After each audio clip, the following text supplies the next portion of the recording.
Pack to the Future is brought to you by the Ticket King. Whether you're making the trip to see Aaron Rodgers and the Packers play at legendary Lambeau Field, you want to see Giannis and the Bucks at the beautiful Fiserv Forum, or the Badgers, Brewers, or any concert tickets you might need, the Ticket King is your source no matter the occasion. Visit them online at theticketking.com and search their selection for yourself. And remember, there's no such thing as a sellout when you can go to the Ticket King.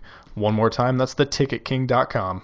Check New York Bozo! New York Bozo! New York Bozo!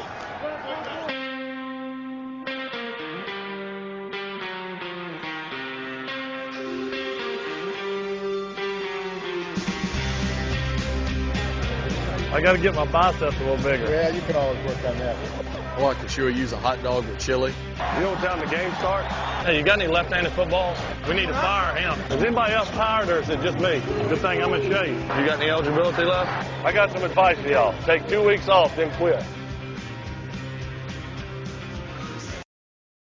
Hi there, we are here with the Pack to the Future episode number 107. We are going to be doing a Packers versus Vikings game review. Listen, we had an absolutely awesome game played at home against the Vikings. They came to town. They thought they were going to wipe the Packers all over the floor. And guess what? The Packers came out victorious. I'm your host, Duke, and I am here with Matt. What's up, Matt?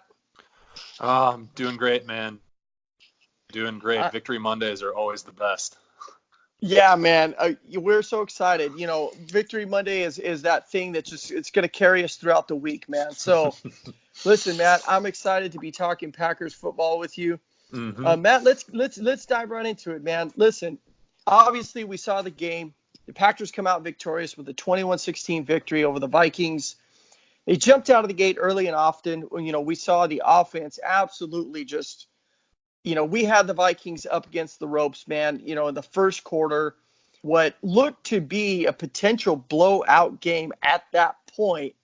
And obviously the Vikings kind of jumped back in it, locked down on defense, and they really, slowed the Packers offense to very little production for the remainder of that game as far as the points go.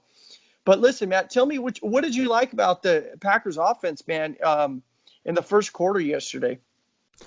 Well, man, you saw everything of why Mark Murphy wanted to bring in Matt LaFleur. You saw a lot of misdirection. You saw a lot of involvement with the running backs. That first drive, it was a thing of beauty. Involving them in the screen game, involving them in play action. That pass to Devontae Adams was just perfectly set up. Lots of encouraging signs. But, yeah, as you said, like it just kind of broke down in the second half, and you kind of lost a little bit of that. Now, part of that is the Vikings being a divisional opponent and seeing the Packers frequently and knowing what they have, and Mike Zimmer being a really good coach on the defensive side of the ball. But, yeah, I mean, still some signs of rust and maybe a little bit of learning the offense of Matt LaFleur. Right, most definitely. I think the Packers definitely, you know, the running game, like you said, you know, they got after it initially. Some really awesome, you know, screenplays. You know, they Rodgers passed to Geronimo Allison, you know, just in the heart of the defense was just a thing of beauty. I mean, he gave Allison the opportunity, and Allison with his, you know, 6'4" height, he jumped up there, man, and he got it, man. He took full advantage of that opportunity. He did have the fumble later in the game. Which, you know, Harrison Smith and those guys, you know, basically stood him up, punched it out. And, you know, that turnover, I don't recall the Vikings getting any points off that turnover. But, you know, we saw, you know, a glimpse of what this offense could potentially be, you know, going forward. And I liked what I saw, man. Yeah, it was really encouraging. The first I'd say quarter and a half just looked like a completely potent offense that it looked like vintage Rodgers from 2011, like right around the Super Bowl. And after that Super Bowl, they started to go 15-1, just completely unstoppable. And then you saw some of the miscues, the Allison fumble. Allison had a drop. MVS had a drop. You know, some of that stuff is just kind of getting in rhythm with the offense. And some of that stuff is just, you know, a little bit of some of it's knowing where to be. Some of it's the Vikings defense just being able to knock the ball out. But overall, positive signs from the offense against a good defense and a division rival. So hard to be mad with the results, even if it were, a rough 2.5 quarters. Right, absolutely. I mean, at the end of the day, I think I posted something on Twitter just saying, hey, listen, it's another win. They're 2-0 against the division, victories over the Bears, victories over the Vikings. What's not to like, man? Ton to like, and they go into next weekend playing the Denver Broncos, which should hopefully be a little bit easier of a game. So, but getting through, if you would have told me at the beginning of the season, getting through the Bears and the Vikings and the Broncos for the first 3 games of the season, and you took 2 of 3 of those games, I think you're coming out excited through that because, you're 2-1, 10 wins typically gets you into the postseason. So you're already a good portion of the way there. So yeah, it's hard to be mad. A win's a win in the NFL, and it's really hard to win in the NFL. Yeah, I think very much in agreement. They're off to a great start. I think the last 2-0 start we saw was back in 2015, something like that. So they're definitely rolling, and they definitely got to take advantage of all these early home games in the season.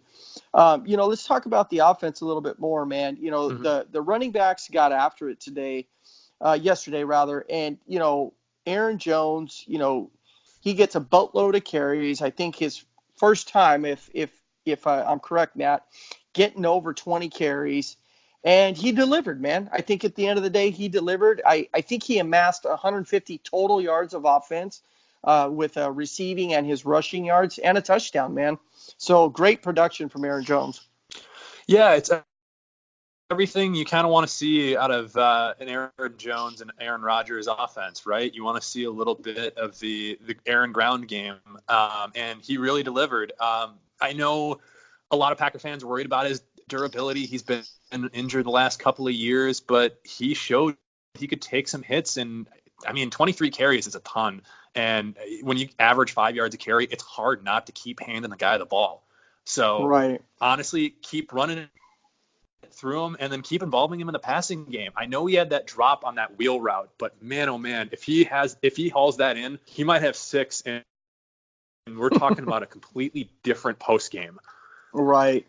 Yeah, Rodgers, I think, even mentioned in his press conference after the game, he was a little upset because I think he maybe could have led him just a little bit more and on that particular pass. But yeah, he definitely was, I think he was voted, like the offensive, player of the game for the Packers, from the coaching staff. And, it was awesome just to see him really shine. And Jamal Williams, was nothing to shy about either. I mean, he does more of the grunt work. Whereas Aaron Jones is obviously, kind of the little, bolt of lightning. But, I was really happy to see both of them just have a solid day. Yeah, Jamal Williams, like you said, kind of does a lot of the dirty work. There aren't gonna be too many times where he picks up, although he got a 10-yard run in that game. He's not gonna rush for more than 3 or 4 yards per carry. But he had a nice touchdown reception on that misdirection where they faked it to Aaron Jones and kicked it out to Jamal Williams. Right. It's a beautiful misdirection. Right. And I want to see a ton more of that because when you're trying to stop Aaron Rodgers, the running quarterback, and then you have 2 running backs coming out of the backfield matched up against linebackers and safeties, boy, you're gonna have a really hard time stopping all of that. So loved what I saw out of that misdirection with the running backs. Loved what I saw from both running backs. Jamal Williams is the best pass protector they have in the backfield. So, I think he did a pretty good job there. Right. Most definitely. So, yeah. I was going to say, going on to the receivers and the tight ends a little bit. Again, the offensive production, Adams was targeted 9 times. He had 7 receptions for 106 yards. Allison, again, got the TD. He had 25 yards receiving. Aaron Jones had 34, so he was actually the number 2 guy yesterday. Marquez, Valdez-Scantling, he was targeted 6 times. Came down with 3 of them. I probably ate my words way too soon. And I will say that, Jimmy Graham and Mercedes Lewis, total of 3 targets for 0 receptions and 0 yards. Mm-hmm. Tight end production obviously wasn't there. Rodgers alluded to it afterwards saying, hey, we got to get these guys involved. And so maybe that was schematically, or maybe, the Vikings just, locked them down and didn't really try to give the Packers that target. Yeah, I think that was definitely part of the scheme, or part of the defensive scheme for the Vikings, was try and have their second receivers beat you. And Adams still kind of torched them for over 100 yards, so it didn't work completely that well for him. But I know I mentioned it last week, and it's kind of becoming a little bit more of a concern. They really don't have a great second threat in the receiving core. Valdez-Scantling had a great reception last week deep. Trevor Davis had a good reception. That was I think it was like a 26-yarder last week. But this week, they didn't really have anybody else step up, and they're going to need to have that come, if they want to make any kind of playoff run, they have to have another threat. It could very well be Valdez-Scantling. He had a couple of good looks. He just needs to haul 1 or 2 of those catches in. And part of that, it is his sophomore year. Like, he's just gonna have to kind of get a little bit more in the flow with this offense. It's a new offense he's learning. But they can't have both Valdez-Scantling and Allison dropping passes and fumbling the ball, because you're just not going to be able to produce enough points in this league if you're what was it, 200 and I'm looking at it right now, 209 yards from Rodgers. You're not going to score 21 points all the time with that. You got to move the ball and move the chains, and in that second half they could not move the ball very well. Right. Yeah, there was times where, and obviously on the TV, the TV copy that I'm watching, there was just times where, Rodgers is holding the ball and holding the ball and holding the ball, and I'm just thinking, like, somebody's got to be open. Mm-hmm. And obviously the film will determine that, if there were shots to take. I also noticed, somebody mentioned it, I think schematically they didn't maybe have enough outlets for Rodgers to turn to. Mm-hmm. Kind of a running back, just sitting underneath. I think they were using their running backs at times during the passing game to obviously help block. And speaking of blocking, just a note to Matt LaFleur. Hopefully he'll listen to our episode and let him know that Jimmy Graham has absolutely no business trying to block a defensive end. It's just not a pretty sight. Would you agree?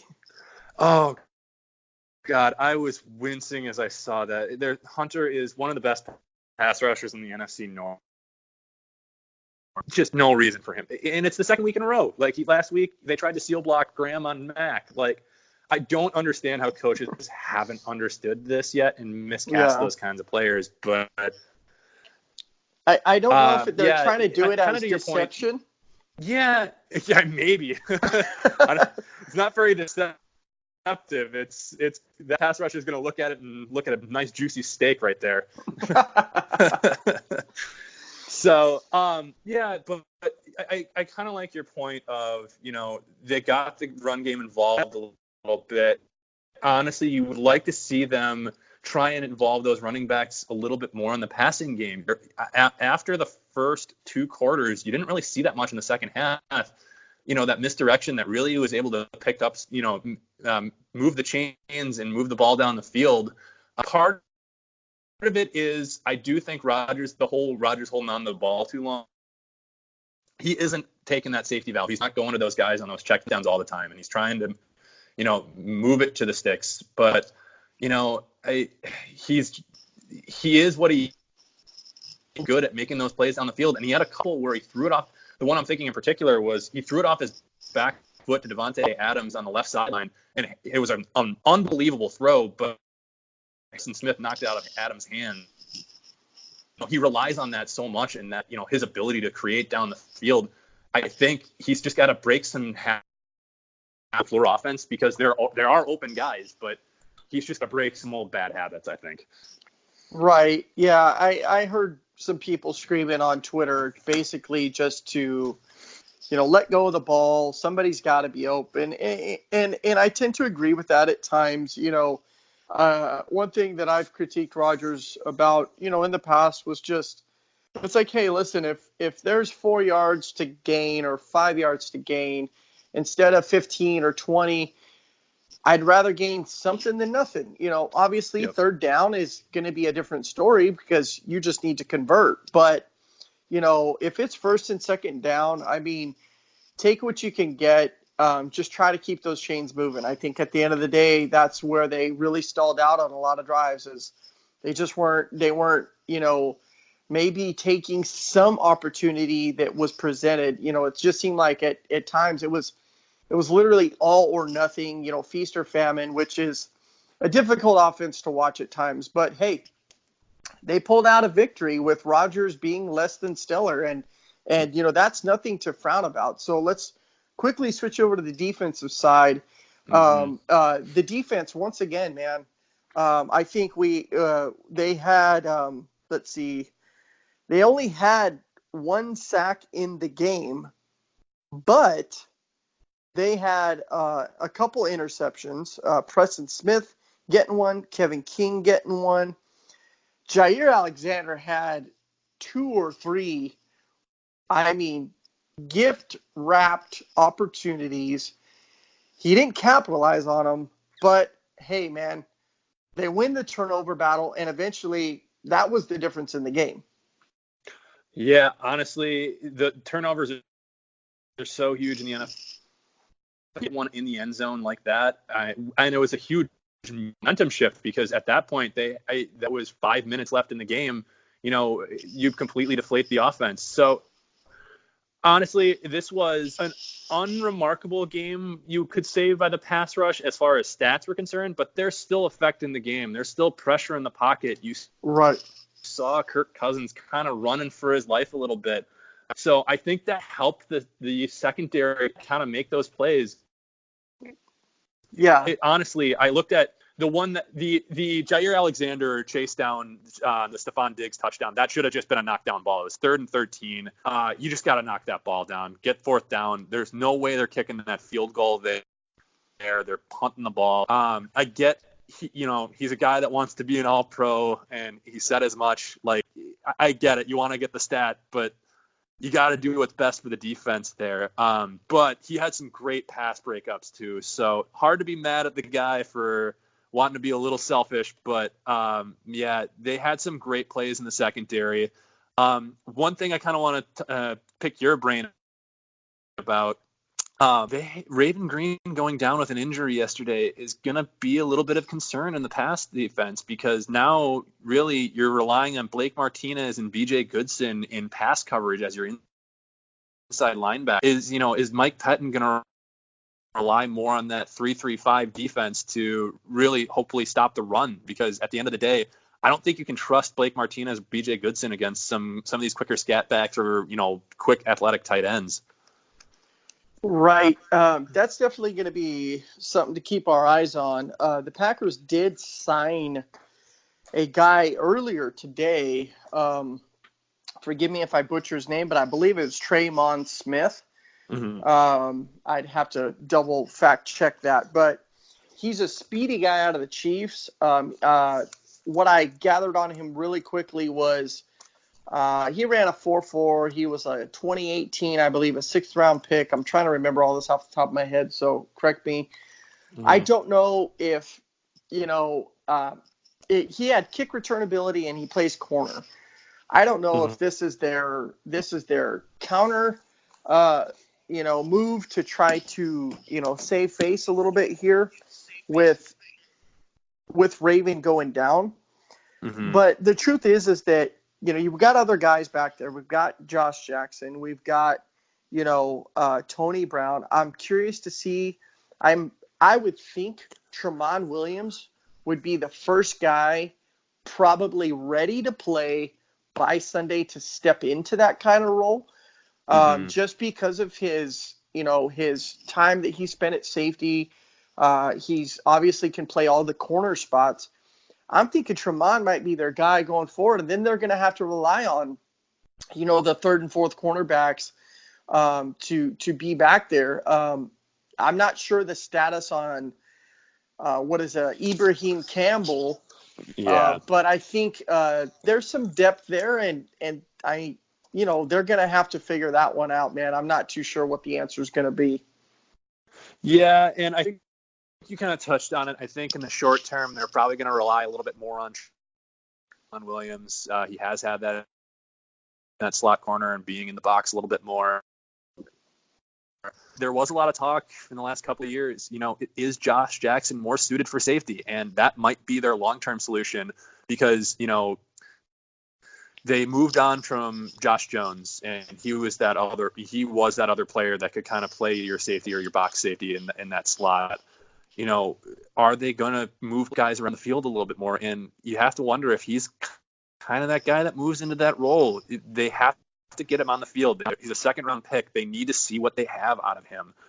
And honestly, I didn't see him show up much on yesterday. So, getting these guys more involved, getting them in a position that they're more suited for. Jackson's one of those guys that might be better suited as that safety role. So we'll see what they do with it, but I'd be really interested to see what has schemed up for this. Right. It's definitely going to be interesting to see. They've also got the other guy that hasn't been mentioned, Ty Summers. This kid, he can fly to the ball. He's shown he's got the athleticism, which is something that Gutekunst likes. But again, is he really game ready right now? I think that's kind of still a work in progress. Moving along, obviously there were some really good bright spots. The Smiths put on the pressure. The cornerbacks looked really, really solid. Kevin King is healthy. We can thank the man upstairs for that. Yeah. And, we can just continue to look forward. So, quickly, Matt, let's just transition into this upcoming game against Denver at home. What are you looking to see out of the Packers, and what do you kind of predict that this game's going to turn out to be? Oh, so really and truly, this should be the litmus test of where this Packers team is at. The first 2 weeks, you're playing division rivals that are very good defenses and really great front sevens. They're both got really good pass rushers, and they've got some great linebackers in there. So Denver's going to be no different. They're going to have a good pass rush. But here's the other thing. The offenses they've played so far haven't been all that great. And Denver's in camp, but they don't have that great defense like those other two do. They have some good pass rushers. They have some good position players. But they should be able to handily beat this Denver Broncos team. I know that the Bears kind of struggled with them this past weekend and won on a last-second field goal. But playing in Denver at altitude in September is notoriously one of the hardest games that any team plays in the NFL season. So, right. Now it's at Lambeau this Sunday. This is week 3 in a Matt LaFleur offense. We should hopefully see a little bit more of his scheme kind of uncovered. What does that look like outside of the first couple of scripted plays? Because once you were out of the scripted plays last week or yesterday, you saw the offense kind of struggle. So how does Matt LaFleur kind of adjust against, not as good of an opponent as the Bears or the Vikings? So my hope is you see Matt LaFleur unleashed a little bit more. You see a little bit more of that misdirection that you saw in the first quarter, and then you see the defense against another kind of lackluster offense. So you hope to see to use McCarthyism, stacking success on the defensive side, but also seeing a lot of improvement on the offensive side of the ball and a lot more creativity. Yeah, most definitely. This should definitely be a team that the Packers can win against, like you said. I'm confident that, most definitely, I think the Packers could put up around 28 to even 31 points against this defense. The key in this game is just protecting Aaron Rodgers. Von Miller, Chubb that they got over there, those guys are definitely difference makers. And the last thing we want is them, getting after Rodgers. So hopefully we can get the running game going early, kind of back the pressure off of those guys, and certainly not leave a guy named Jimmy Graham to be blocking any one of them. If that happens, I really think we're going to actually see the potency of this Packers offense. And so I'm going to go ahead and give my quick game prediction. I'm going to say 28-7 Packer victory in Lambeau Field. What do you got? I love it. Honestly, I think the Packers defense will kind of take a step. It won't take an entire step back, but I think it'll take kind of a little bit of a regression here. So I'm going to go ahead and say 31-21. I think the Packers offense is going to find a little bit more rhythm in this one. The defense will just they're going to struggle with that run game a little bit. They have some quick backs that I don't think Blake Martinez, or if they involve Ty Summers, are going to be able to stop as well. So we'll see how it goes. But honestly, I have faith they're going to come 3-0 out of next weekend. Yeah, man, I'm with you. So with that being said, listen, hey, great episode, Matt. We're going to be talking to you guys again next week after the results of the Packers versus the Broncos. And so once again, Matt, give me a big go, Pack, go. Go, Pack, go.